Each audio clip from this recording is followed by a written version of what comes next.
Hey everyone, and welcome back to the channel. Today, I want to talk about something that I think a lot of us struggle with, maybe more than we'd like to admit. It's this constant, nagging pressure to be perfect. Perfect at our jobs, perfect in our relationships, perfect in our hobbies, even perfect in how we relax. We live in a world that glorifies the hustle, the grind, the 110% effort 24/7.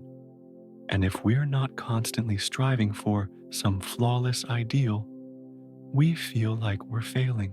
But what if I told you that this relentless pursuit of perfection is actually holding you back? What if the real key to success, and more importantly, to happiness, lies in embracing something far more attainable, something called good enough? Now, I know what some of you might be thinking. Good enough. Isn't that just settling for mediocrity? Isn't that an excuse to be lazy? And I get it. We've been conditioned to believe that anything less than perfect is a failure. We scroll through social media and see perfectly curated lives, flawless achievements, and highlight reels that make our own messy, complicated reality feel inadequate. This is the heart of perfectionism. It's not about healthy striving or having high standards. It's a belief that if we're not perfect, we're not worthy. It's a fear of making mistakes, a fear of judgment, and a fear of not being good enough. This mindset is a direct pipeline to anxiety, procrastination, and burnout. Think about it. How many times have you put off starting a project because you were waiting for the perfect moment or the perfect idea? You spend weeks researching, planning, outlining, trying to anticipate every possible problem, all in an effort to create something flawless from the get-go. But the perfect moment never comes. So, the project stays on the shelf, collecting dust, and your anxiety just grows. This is what's known as perfectionist paralysis. The fear of not producing a perfect result is so overwhelming that it prevents you from producing any result at all. You to be so focused on the destination that you never even take the first step of the journey. The irony is, in our quest to avoid failure, we guarantee it by never even starting. Let's reframe this. What if instead of aiming for a perfect 100 out of 100, you aimed for a solid 75? What would happen? You'd start. You'd get the first draft done. You'd build the prototype. You'd have the conversation. It wouldn't be perfect. Of course not. The first draft is never perfect. The first attempt is rarely flawless. But you would have something. You'd have momentum. You'd have a tangible thing you could look at, learn from, and improve upon. This is the magic of good enough. It's not about submitting sloppy work or giving up on quality. It's about giving yourself permission to be a beginner. It's about accepting that progress is a messy, iterative process, not a single, heroic leap to perfection. You can't edit a blank page. You have to get something down first, imperfections and all. Think about the most successful people you admire.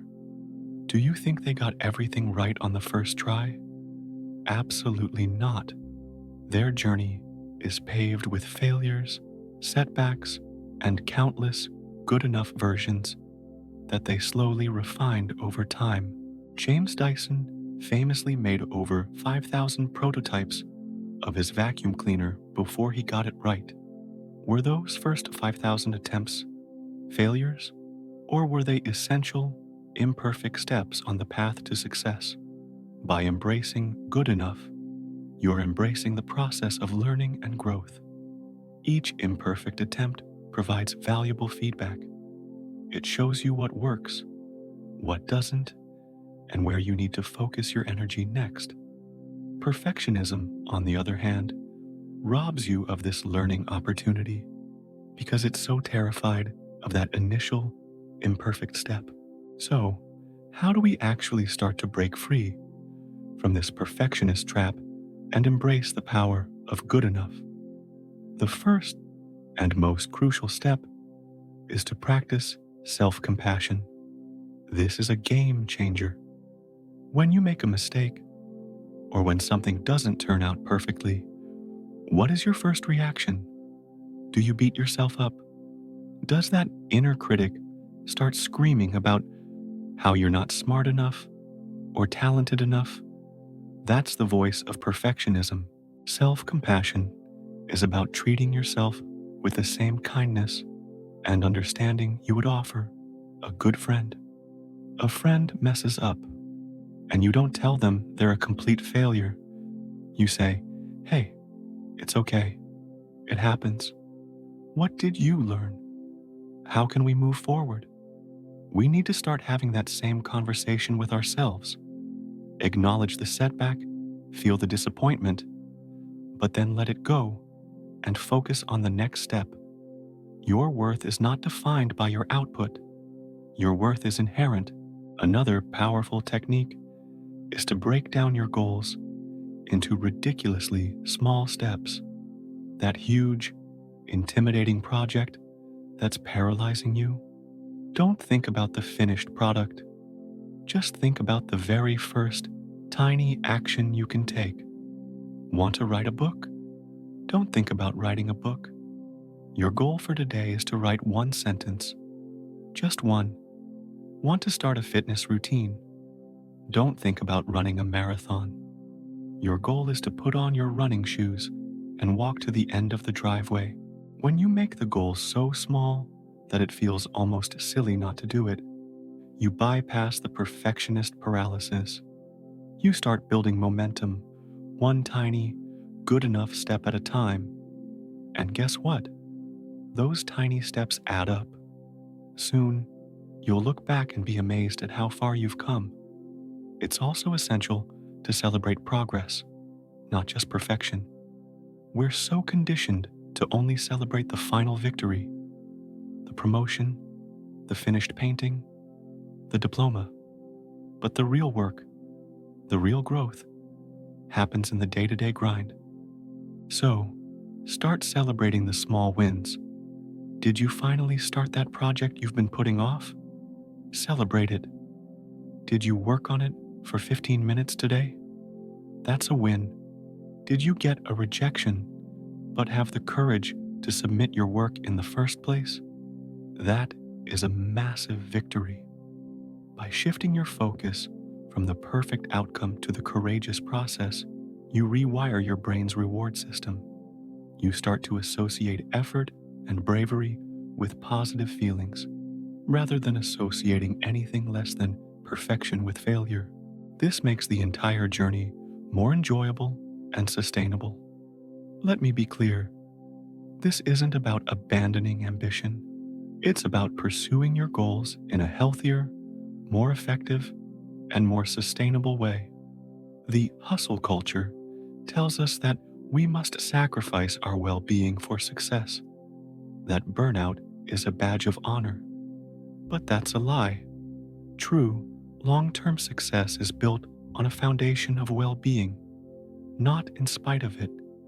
By letting go of the need to be perfect, you free up so much mental and emotional energy that you can then reinvest into your creativity, your problem solving, and your relationships. You become more resilient because setbacks are no longer catastrophic failures. They're just part of the process. You become more creative because you're not afraid to experiment and try new things. You become happier because you're no longer tying your self-worth to an impossible standard. The world doesn't need your perfection. It needs what you have to offer right now in all its beautiful imperfection. It needs your unique voice, your ideas, your art, your contribution. And you can't share any of that if you're stuck on the sidelines, waiting for the perfect moment that will never arrive. So, I challenge you today. Pick one thing you've been putting off because you're afraid it won't be perfect, and just start. Give yourself permission for it to be messy, for it to be flawed, for it to be simply good enough. Take that first small step. Write that first sentence. Make that first call. You might be surprised at how liberating it feels and how much further good enough can take you than perfection ever could. Thank you so much for spending this time with me today. I hope this gives you a little encouragement to be kinder to yourself. If this resonated with you, please give this video a thumbs up and consider subscribing for more content on living a more intentional and fulfilling life. And I'd love to hear from you in the comments. What's one area where you're going to try to embrace good enough this week? Let's support each other. Take care, and I'll see you in the next one.